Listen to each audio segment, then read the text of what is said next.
akong lukso ng dugo na hindi ko nararamdaman sa ibang batang pumunta rito.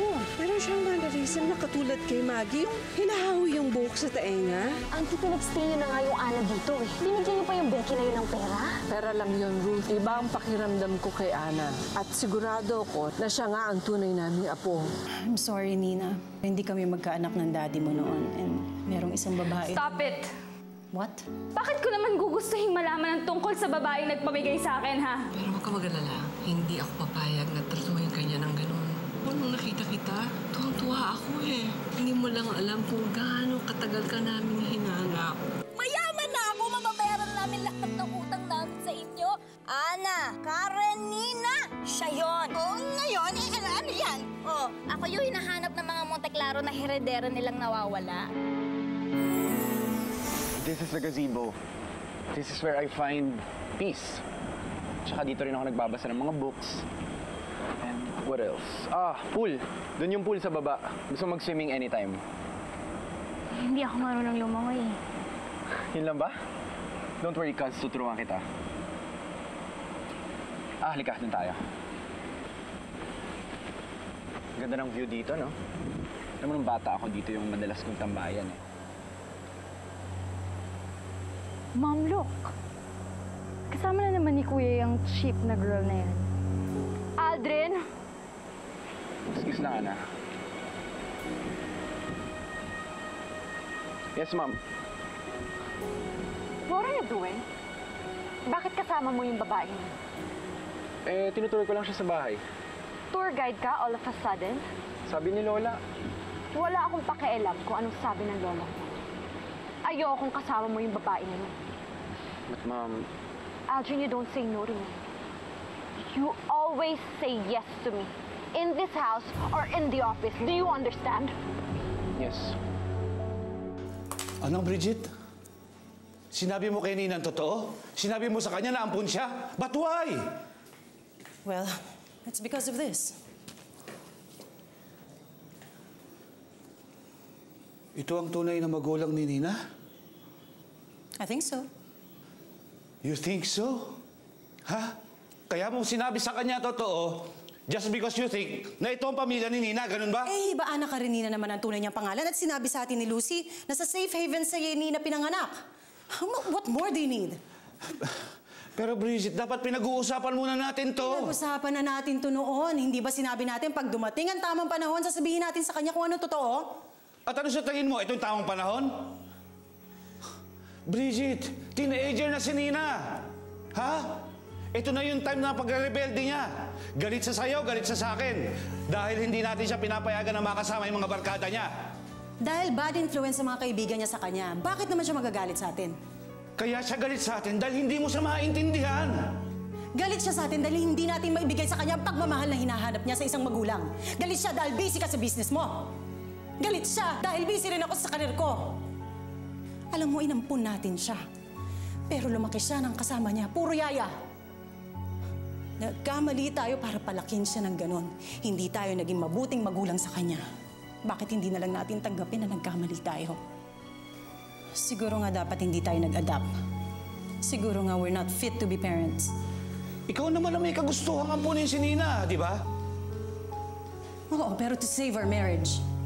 Siguro kung hindi tayo nag-adapt, matagal mo na akong iniwan.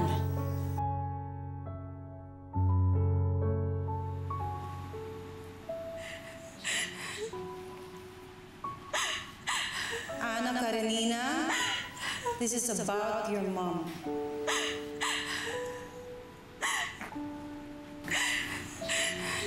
Ayaw na darating ang panahon na to na kailangan mo sabihin sa'yo kung anong totoo. I'm sorry to say, but you're not my real daughter. Hindi kami magkaanak ng daddy mo. We thought of adopting. Kaya pala.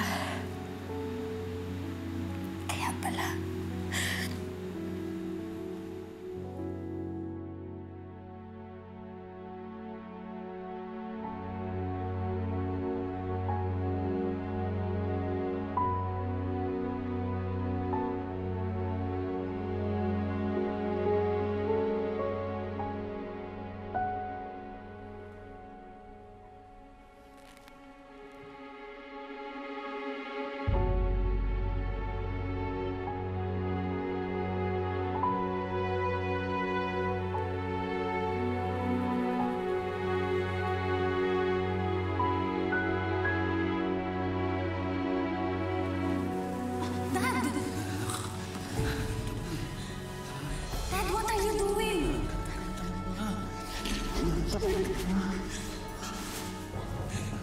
Daddy, ano ba?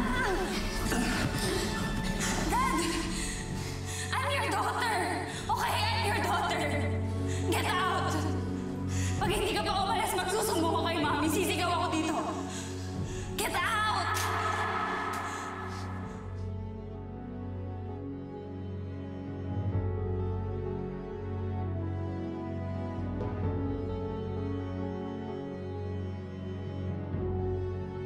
Kaya pala.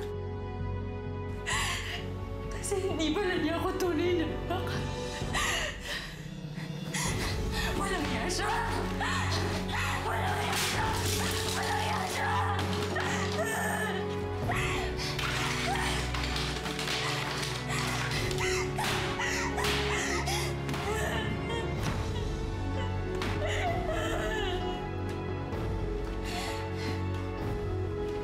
Kasalanan niyo to! Kasalanan niyo to! Kasalanan niyo to! Kasalanan niyo to!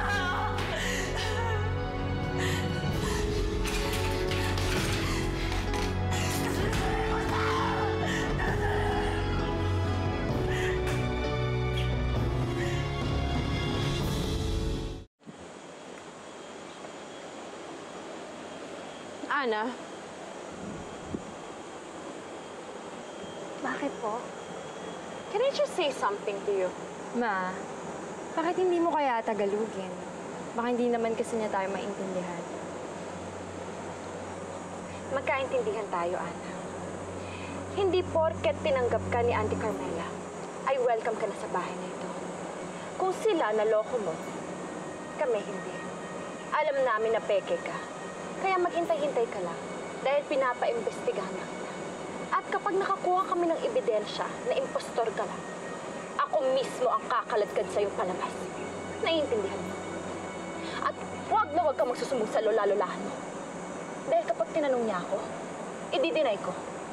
Sasabihin ko na nagsisinungaling ka. Tingnan lang natin kung sinong paniniwalaan niya sa ating dalawa.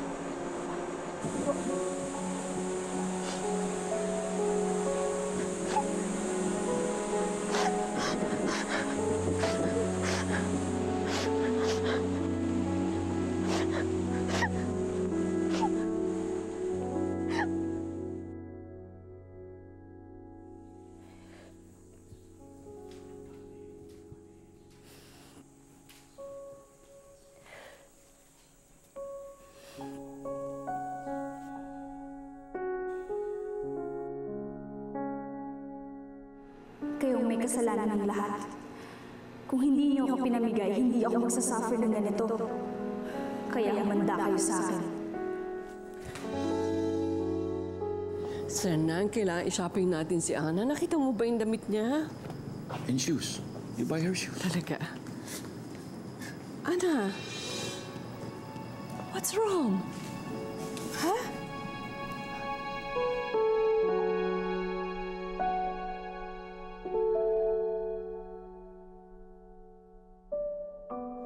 What is it, dear? Come on, you can tell us.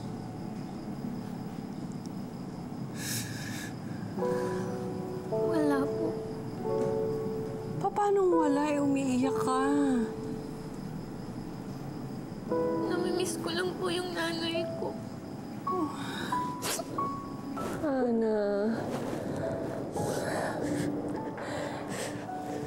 Alam mo, pwede mo siyang papuntahin dito. Sernan, is that possible? Papuntahin natin yung umupun sa kanya. Kundi dahil sa kanya, baka kung ano na nangyari kay Ana. Why not? Sige. Did you hear that, Ana? Pwede pumunta dito nanay mo, ha? Salamat.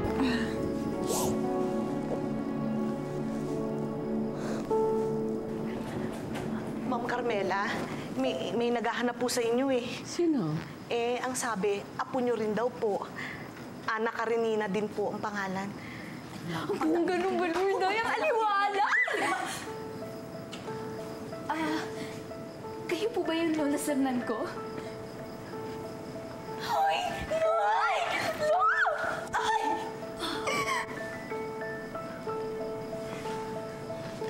Kayo po ang lola ko? Ang ganda! Hello po! Karen. Ana Karenina po yung pangalan ko.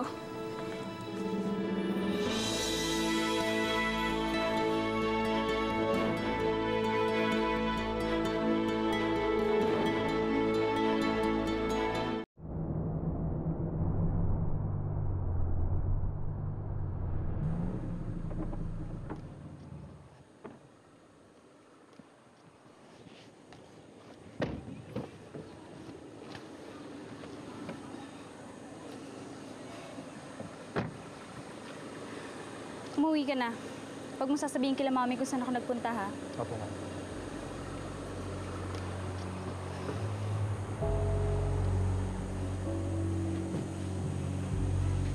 Ano pong kailangan nila?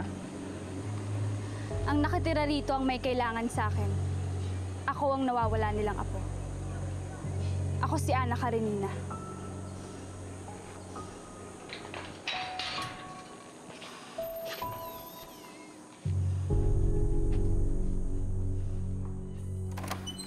Nina?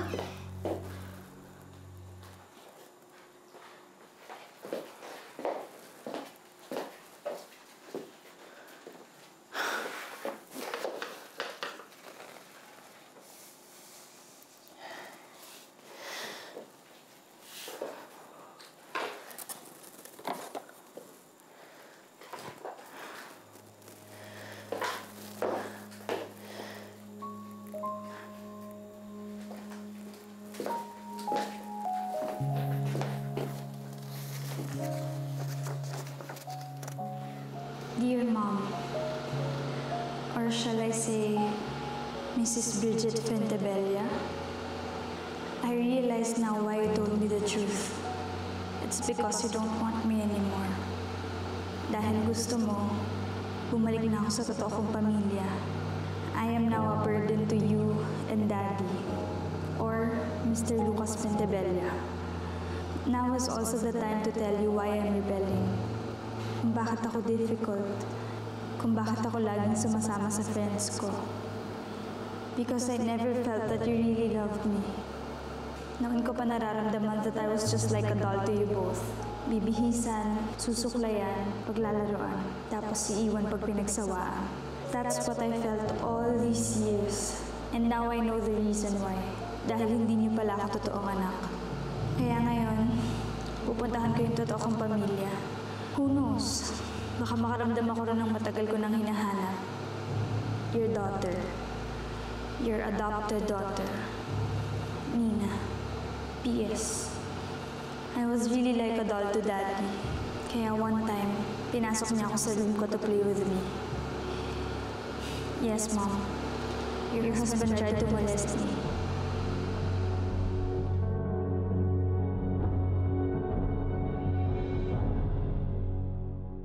Hello po. Alam niyo po, tuwang-tuwa ako nung nakita ko po yung panawagan niyo sa dyaryo, oh! Ay! Naku! Alam niyo bang excited na nga ito papunta rito? Bakit po parang hindi naman po kayo natuwa na nandito na po ako? Ay! Naku naman, bigay mo kasi ang pruweba. Ay, mo! Ano ito po yung birth certificate ko! Noo! Ana Karenina. Opo. Villarama? Hindi po siguro tayo magkaparehas ng apelido kasi sinunod po sa tatay ko yung apelido ko. Ay, oo, hindi ba gano'n naman? Pagka mag-partner na ganyan, ay sinusunod talaga sa lalaki. Hindi naman kasal si Maggie.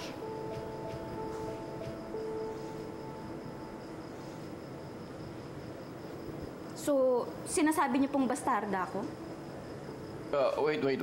This has gone too far. Ikaw, sino ka? Ay, ako dancer ako sa club. Ako nagpalaki dito sa batang to na matustusan ko. What? Dancer ka sa club? Oo nga, yung sabi ko, bakit? Sexy pa naman ako, di ba? Paano mo nasabi na anak siya ni Maggie? Ay, kasi ganito yan. Si Maggie at saka yung kaibigan ko si Melba, nagkakilala sila sa Safe Haven. Alam mo, doon dinadala yung mga nabubuntis ba, tapos iniwanan ng lalaki. Kasi to si Melba, iniwan. To si Karen sa kanya, tapos kailangan na umalis dahil meron siyang hapon na jowa. Alam mo, hindi na nakabalik yung kaibigan ko yun. Dahil pinatay nung Yakuza na boyfriend niya.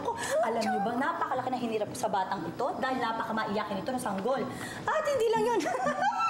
Ututin pa to. At di mo alam. Pero tignan niyo naman. Materialis Vertes. Napakaganda. Lumaking maganda. Hindi halata na laging sira ang tiyan. Di ba, anak? Kaso may problema tayo eh. May nagpakilala ng anak ni Maggie. Si Ana.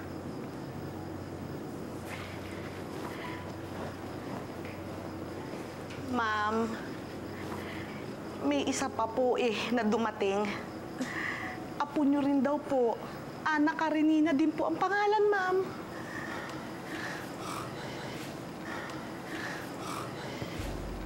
Good afternoon. I'm Nina. Ana Karenina. So where's my mom? Nasaan yung babaeng nagpamigay sa akin?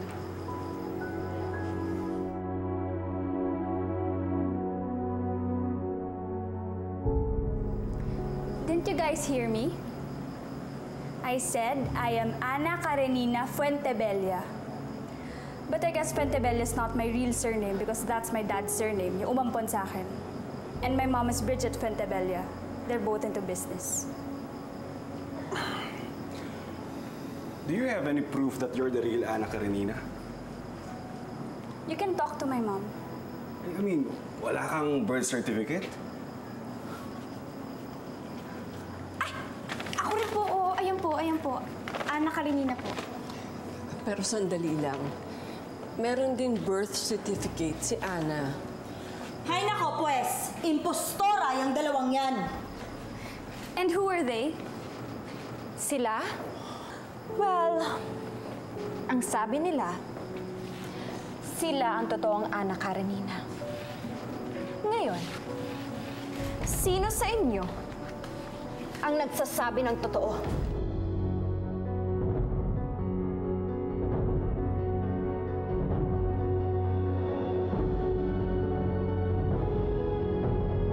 Ready niyo yung mga papeles at pipirmahan ko. Lucas! O, nagkakaubusan na ng tablet, kaya kailangan na natin ng shipment. Ano ba, hindi mo ba nakikita? Hindi mo ba nakikita Kasi baba mo yan! Baba mo! Ano bang problema mo? Nakadilig ka, nakadilig ka, pangit ka! Ha? Bakit ba? Ano bang ginawa ko? Pati ba naman sininang ginagawa mo? Ano? Hindi ka makasagot sila sa dahil totoo! Yan, confession ng anak mo. Nakakadiri ka, Lucas. Pinalampas ko na lahat ng pabababae mo. Tapos yung batang pinalaki natin na parang sarili natin, ha? Hindi mo pinalampas! Bridget, hindi totoo to. Nagsisinungaling si Nina. How can she lie about something like this? Ha? Tell me. Bridget, ilang beses na ba nagsinungaling sa atin si Nina? Yung sinasabi niya nag-aaral siya, 1 linggo na pala siyang hindi pumapasok. Paano mo i-explain yung pangungupit niya ng pera sa atin? At yung minsan nagpaalam siya na may retreat sa school. Nasaan siya? Hindi ba't nasa Boracay kasama ng mga barkada niya? Lucas, this is different. Alam mo, Bridget, gumaganti si Nina dahil sinabi mo sa kanya ang totoo. Galit siya sa atin, kaya gusto niyang magkasira tayo. Now look at you. Sinusugot mo ko't inaaway mo ko. Wala naman akong kasalanan. Lucas, pag mapatunayan ko na totoong binibintang sa'yo ni Nina, I will sue you. Pakukulong kita. Tandaan mo yan.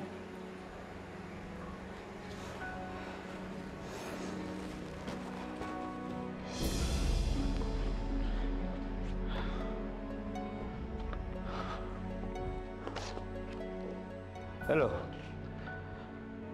Ano, narinig mo? Walang makakaalam nito, okay? Naintindihan mo? O sige na, ayusin mo na yung papeles.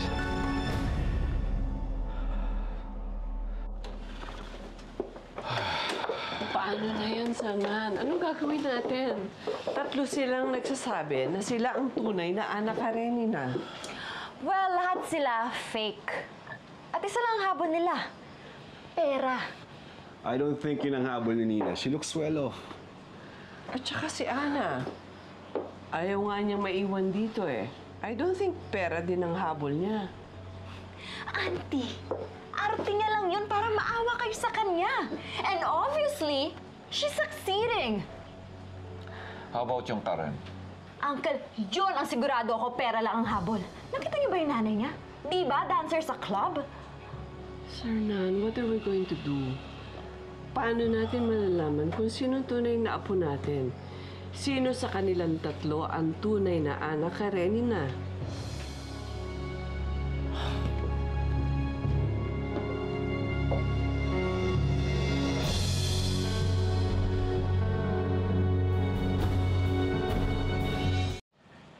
I don't know, Carmela. Hindi ko na rin alam kung paano natin malalaman kung nasaan si Ana Karenina. And DNA testing is out of the question. Wala dito si Maggie para i-match sa kanila. Uncle, ano bang hindi niyo maintindihan? Lahat sila manluloko. None of them is the real Ana Karenina. Katulad lang sila ng mga pumila dyan sa labas nung isang araw. Pare-pareho lang sila manluloko. But that's different, Ruth. Yung mga pumunta dito ng isang araw, mga walang dalang birth certificate. Kung meron man fake. Pero itong tatlo, authentic ang kanilang birth certificate. Really, Auntie? How can we be so sure na authentic nga yung birth certificates nila? Madali na may pa-authenticate yun. I'll ask the lawyer to do it. Uncle, ngayon na lang ako pupunta sa Safe Haven to check the records. Para malaman natin kung anong pangalan ginamit ni Maggie nung nagpunta siya ron. That's a good idea, Adele. Ay, naku, nagsasayang lang kayo ng oras. Sinasabi ko sa inyo, wala nga sa kanila ang totoong Ana Karenina. Why are you so negative, Ruth? I'm just being realistic, Uncle. Sa panahon ngayon, ang daming manloloko. I'm just protecting you. Paano kung isa doon sa tatlo ang tunay na anak ni Maggie? I want to know the truth. Gusto kong makita at makasamang apo ko habang buhay ako. In the meantime, anong gagawin natin, Sir Nan? Let them stay.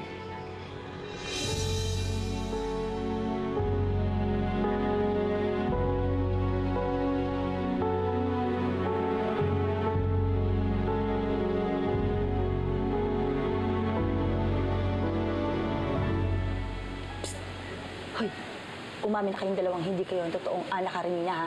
Dahil itong si Karen ko ang totoo. O ano? Bakit wala kayong masabi? Natatakot na kayo, no? Palibhasa kasi alam nyo na, natalo kayo agad. Dahil ako ang tunay na Ana Karenina. Eh kung gusto nyo, para magkaalaman na, pakuha na tayo ng dugo. Oh, walang reaksyon agad. Halatang nagsisinungaling kasi kayong dalawa eh, di ba? Don't you dare accuse me of being a liar. Hoy! Hoy! Hoy! Huwag mo ko ini-Ingles. Ang dami ko na yung shot ang foreigner. Sanay ako sa Inglesan. Whatever. Ano kung sabi niya na eh? Maintindihan ko rin. O eh, ikaw. Bakit ang tahimik mo? Masyado mo naman tinanggap yung pagiging sinungaling mo. Hindi ako marunong magsinungaling.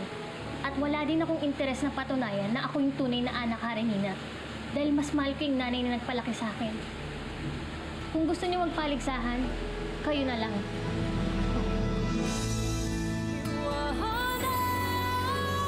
Pagkasunduan namin na dito muna kayo titirang tatlo. Gusto ko po sanang kasama yung nanay ko. Siyempre, aba, ay sobrang pinaghirap ko sa batang to. Nasaan na ba yung mami ko? I'm sorry, but your mother is dead. Tayong tunay niyang pamilya. Ako ang tunay niyang ina.